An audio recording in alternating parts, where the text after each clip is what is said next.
Good Tuesday afternoon, I guess it is noon. My name is Luke and I work for Exit Realty Helena, and I got Justin Wiggins here from First Interstate Bank. And today we're really going to go over the kind of the second part of being the first time home buyer, but then also being a buyer. Is we're going to get into the financing part, and today we're really going to focus on the construction loan. There's different areas inside that that Justin will explain a little bit about, but I just kind of want to give the floor over to him so he can kind of get the ball rolling on it. And if you have any questions, he's a good man to reach out to. I am also, and we'll be here for you. Thanks for coming in, Justin. You bet, Luke. Thanks for having me. Hello, everyone.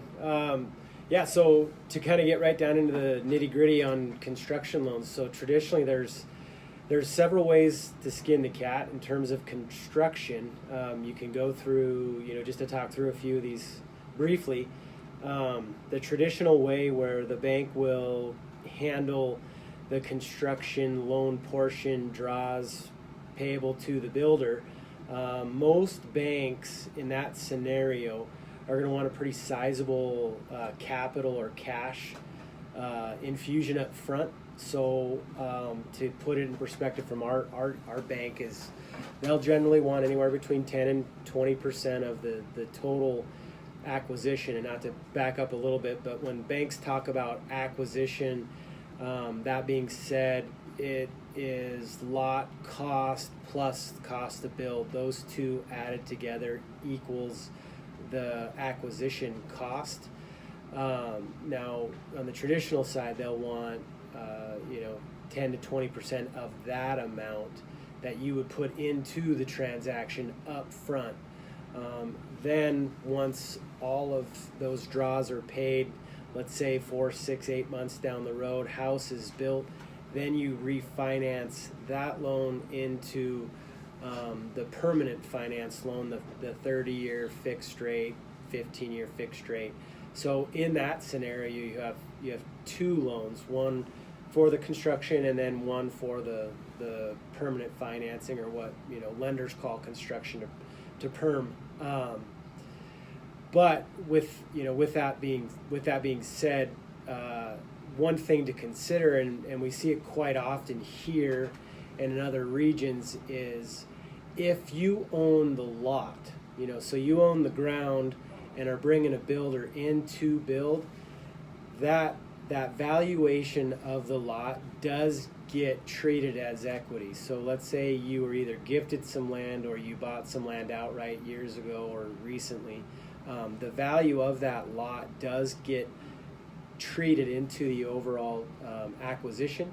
So very often people have the 10 or 20% already built into the transaction without actually having to infuse cash. So that's a very viable way of doing the traditional route from construction. Now, in Helena, we're very fortunate that a lot of builders carry the construction loan. So if you hear people talk about a builder carrying a construction loan, that takes the bank, essentially the construction department of the bank, out of that scenario.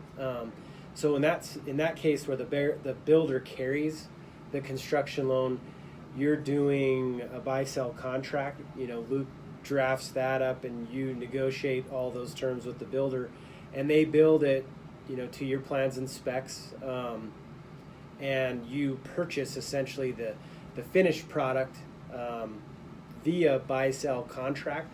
Well, what that scenario opens up to you is pretty much every mortgage program that's out there. So in the case of, let's say, a builder carries the contract and you want to do a rural development loan, well, that has no down payment, you can certainly do that through the scenario where the builder carries it. Now, you cannot do that through the traditional scenario where the bank does a construction loan and then you refinance that. We can't refinance into a rural development loan. So it opens up the options and the doors for sure if you can find a builder that'll carry it, and there are a lot in Helena that will do that.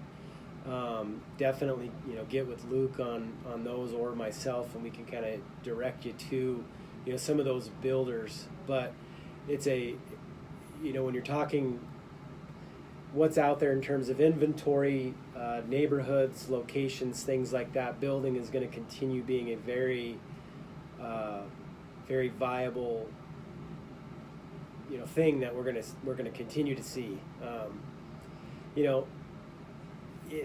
guess that's kind of the gist on. So, the great thing is, like, what he's talking about is, so the builder carries that note, so all of a sudden at the end, you basically buy it with the buy-sell that we write up.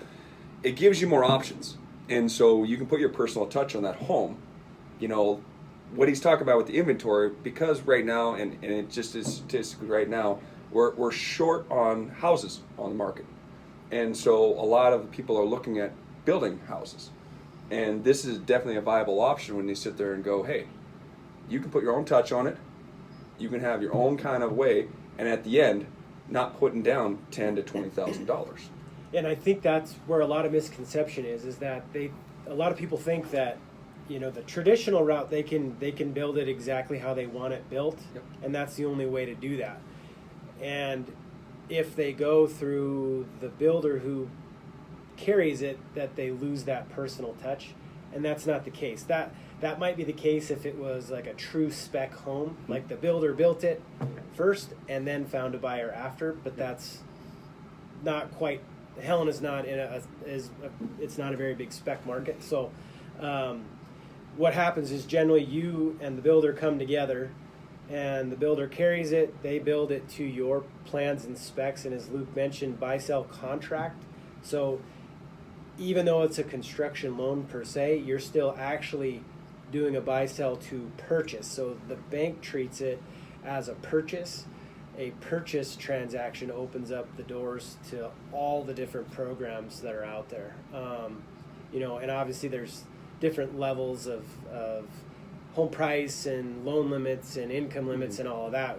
Not to get into the weeds too much on that stuff, but we can individually talk through some of that stuff. But it's a very good option here in Helena, especially because there's a lot of builders that will carry that, and that you don't have the two loan type deal where you do the takeout with the bank and then you refinance that takeout, and then also to look through interest rates. Interest rates when it's a purchase transaction are generally treated better than a refinance transaction. So you gain that potential 0.1% difference better on the purchase side.